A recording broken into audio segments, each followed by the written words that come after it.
Olá, meu nome é Lívia.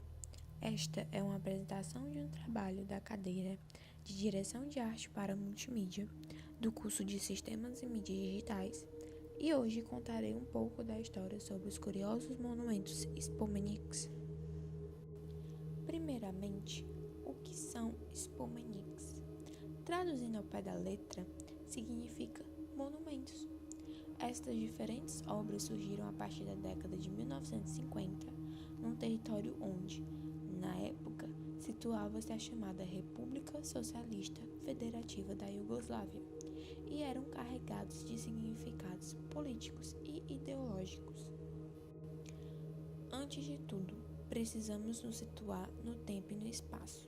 Aqui, a história e o significado caminham lado a lado.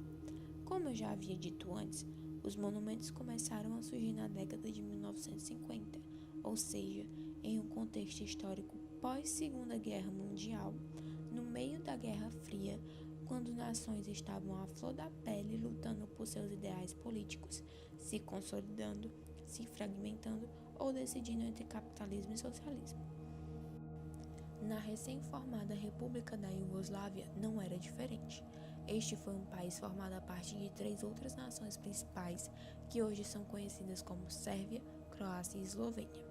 A república foi governada pelo presidente Josip Broz Tito, a peça principal para o surgimento dos Spomenics. Tito tinha a intenção não somente de unificar geograficamente o território, mas também de unificar os povos.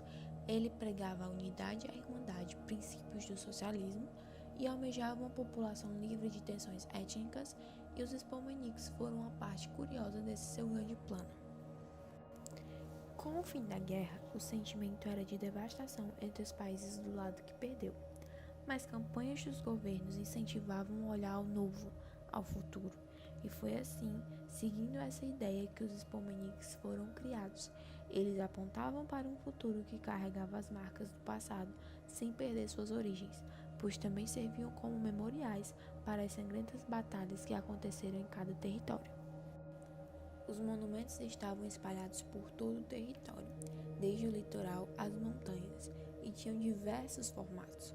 Poderiam ser tão grandes quanto um edifício de 15 andares ou tão pequenos quanto uma geladeira.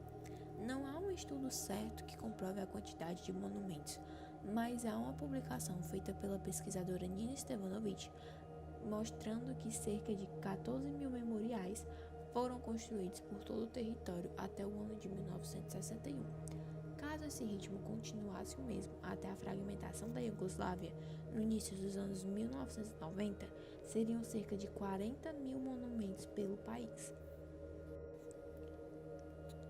Porque eles têm formatos tão incomuns. O presidente Tito queria criar monumentos memoriais que agradassem tanto aos grupos que venceram batalhas na guerra, quanto aos que foram vítima e, ao mesmo tempo, instigassem o espírito de união da nova nação. De início, eram encomendadas obras baseadas no realismo socialista, já que a Iugoslávia era vizinha da União Soviética.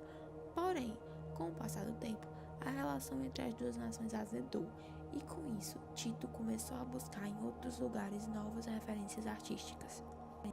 Sendo assim, os artistas e designers iugoslavos bebiam das artes do restante da Europa e das Américas. Expressionismo abstrato, minimalismo, futurismo e abstracionismo geométrico são algumas das correntes artísticas estudadas.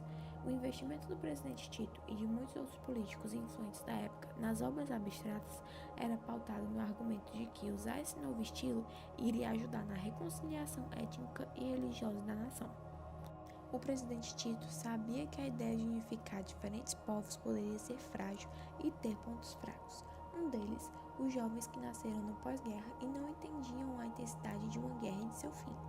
Então, os Spomenics faziam o papel de impressionar com seus tamanhos e formas e engajar alguns desses jovens com seus significados. Certa hora, a criação dos monumentos se tornou tão intensa a ponto de ir além do governo da República, ficando sob as ordens de cidades e estados menores.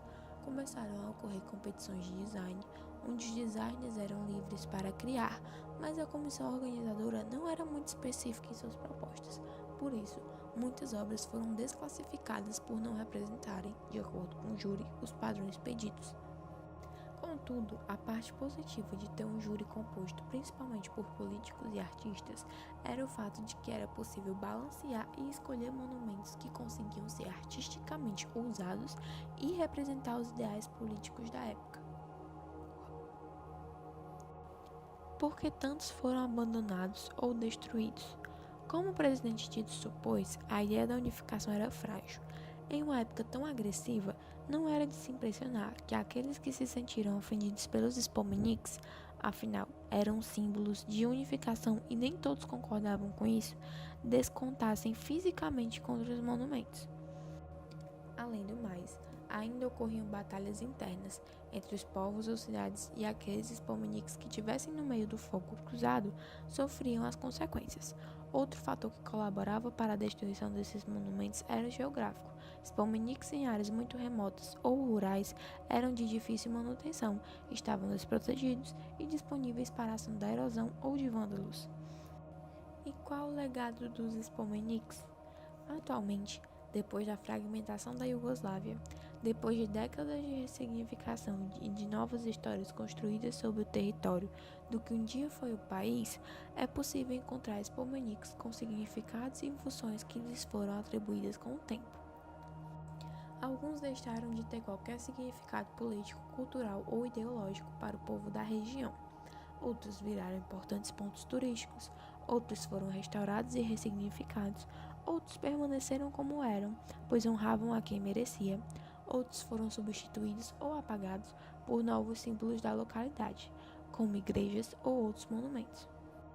Quanto ao legado dos Spomeniks, é complicado dizer que ficaram somente como memória de uma época conturbada. Atualmente, ainda mais depois da exposição sobre a Iugoslávia no Museu de Arte Moderna de Nova York, em 2018, quando os Spomeniks foram destaques em relação a outras obras, os monumentos têm servido como objetos turísticos, atraindo muitos estrangeiros curiosos por suas histórias.